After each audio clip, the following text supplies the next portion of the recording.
hartlike goeiemôre, of sal ek eerder sê morning has broken like the first morning. Sjoe. Is dit nie pragtig vir julle gewees? Dis Rarig. pragtig. Was jy nie by die Drakensberg Seenskoor nie?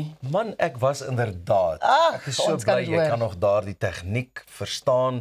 6:00 in die oggend moet die diafragmaatjie mooi werk, die boutjies mooi op 'n knop getrek moet word en al daai lekker dinge. Maar goeiemôre aan ieder en elk van julle daar aan die ander kant van ons skerms en hartlike goeiemôre kollegas. Baie dankie Pieter. Nou daar het julle dit. Ons is gereed om hierdie dag met 'n lied in die hart te begin. Elke dag het ons 'n lied in die hart and we Beslis. have an amazing show planned for you today. We will be keeping our toes on point with the wonderful dancers from the Mzansi Ballet. We'll also be chatting with Arnold, who's going to be getting us ready for the weekend sport. And Angelique van der Linde from Legally Fit will be sharing some exercise tips for busy moms. Dit klink lekker opwindend. Ja, maar ons hou ook nie daarop nie. Ons hou ook boekklub met 'n nuwe Afrikaanse digbundel ter viering van 100 jaar van die Afrikaans. En die talentvolle WG Nel is hier om musiek te maak. Dis beslis iets om na uit te sien, dames. Beslis ietsie om na uit te sien. So jy moet ook net bly by jou is en ek weet hier is een van ons hoogtepunte, dis ons oggendpraatjies. Inderdaad, en ek het vanoggend 'n storie vir ons bure daar in Namibië. Nou in die hart van die Namib, die wêreld se oudste en droogste woestyn, staan iets wat niemand verwag het nie. 'n Helder pink yskas op 'n heuwel. Dit klink soos 'n liedjie met 'n metaaltafeltjie en 2 stoele langsaan. Nou ja, hierdie onwaarskynlike oase is deel van 'n kreatiewe projek deur Namibië se toerismeraad om dorsreisigers te bederf met iets cool en dit heeltemal gratis. Kan jy nou meer?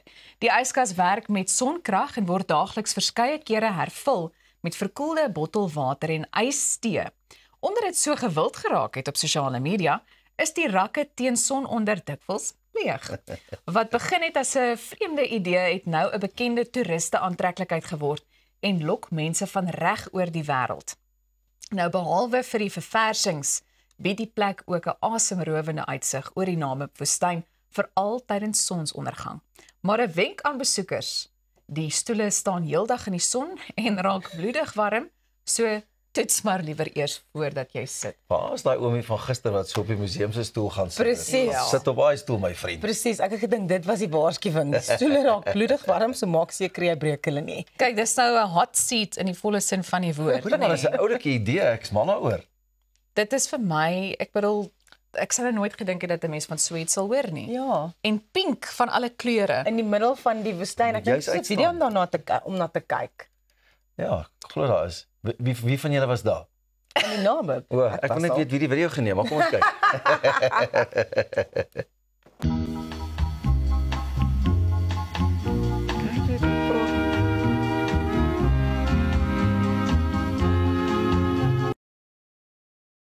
Dit is nou so cute, maar as jy nou 'n smaakmaker is, moet iemand die video neem. So sy sit nou alleen omdat iemand seker die video van haar neem daar. Maar I think that's such a really great idea is to make something so Instagrammable and so social media ready that people want to go there. Ja, ek dink ook is oulik en ek meen veral as dit iets kan beteken vir iets soos toerisme. Ja.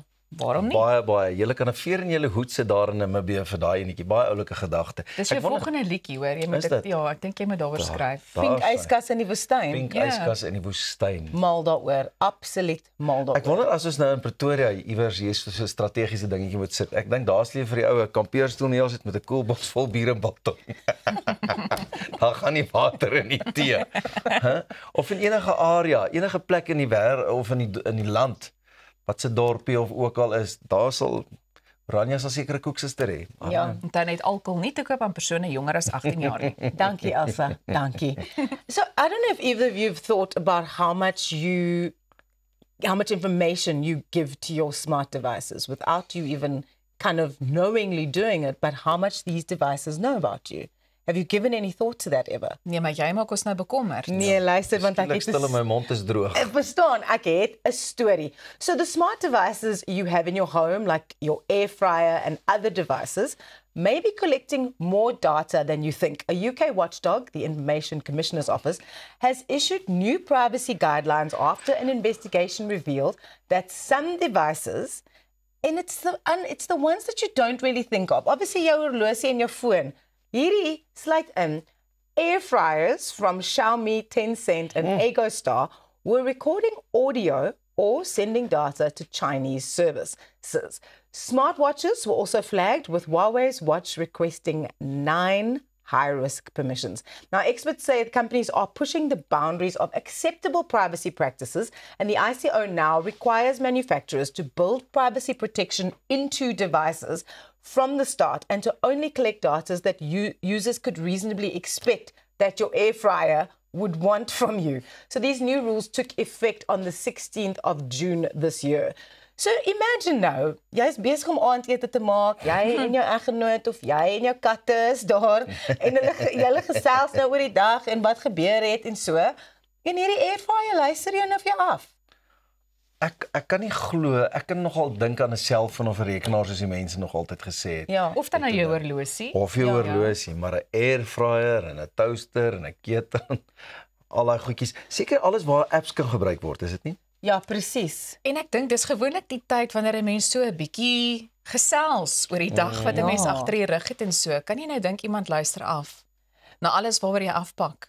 Ek dink ook dit is natuurlik nodig vir die maatskappye om inligting in te samel, nê? Maar to what extent? Like, how necessary is it that you need to know what I did at work today for you to actually provide me with an air fryer that works well? Like, I don't understand why. And it's giving the robots are taking over. Dit is, ons praat gereeld oor KI op hierdie show. En, en dit is net vir my rarig ongelooflik, want daai inligting oor my het jy nie nodig nie. Jy het dit nie nodig nie, maar ek dink ook dis hulle die eerste keer reg gekry, lekker inligting begin kry en dan wil hulle ook meer en meer. Soos die ou wat gister die een vliegkaartjie na die ander bespreek het, dat die eerste of 2 of 3 keer reg gekry en net aangehou daarmee. So ek dink dalk soek hulle ook net meer en meer, lekker soek. Is dit iets wat julle enigsins bekommerd maak oor die hoeveelheid persoonlike data wat sulke toestelle eintlik insamel? Wel, ek dink as ek nou kan terugkom by iets soos 'n horlosie, jy weet die Fixite horlosies. Ek's baie lief vir myne wat ek nou nie op die oomblik dra nie, maar jou slaappatrone en alles, daai data word vasgevang en 'n mens besef dit. Maar dit is maar altyd, ek dink mense is altyd 'n bietjie bekommerd na aanleiding van wat met daai inligting gebeur. Presies. Gebruik net ons inligting ten goeie, dan is ons almal tevrede, maar moet dit nou nie vir slegte goedjies gaan gebruik nie. Jy praat nou van jou smart horlosie. I always think like we become these little human tamagotchis. Hulle weet wanneer ons slaap, hulle weet wanneer ons werk, hulle weet alles. Al wat hulle by my airfryer gaan hoor is, "Eina, dan brand ek myself." Nou ja, toe, baie dankie vir daardie deel van ons oggendpraatjies. Vir nou moet jy maar net saggies praat rondom jou lugbraaier. Mense weet nooit wie luister in nie. Maar vir nou moet jy nêrens gaan nie. Gesels saggies met jou ketel, kry nog 'n bietjie koffie en join ons dan net weer hierby. Goeiemôre, good morning. Hierdie is enetjie vir tuis. Iemand is altyd besig om te luister. Goeiemôre, good morning. Ons het steeds 'n lied in die hart.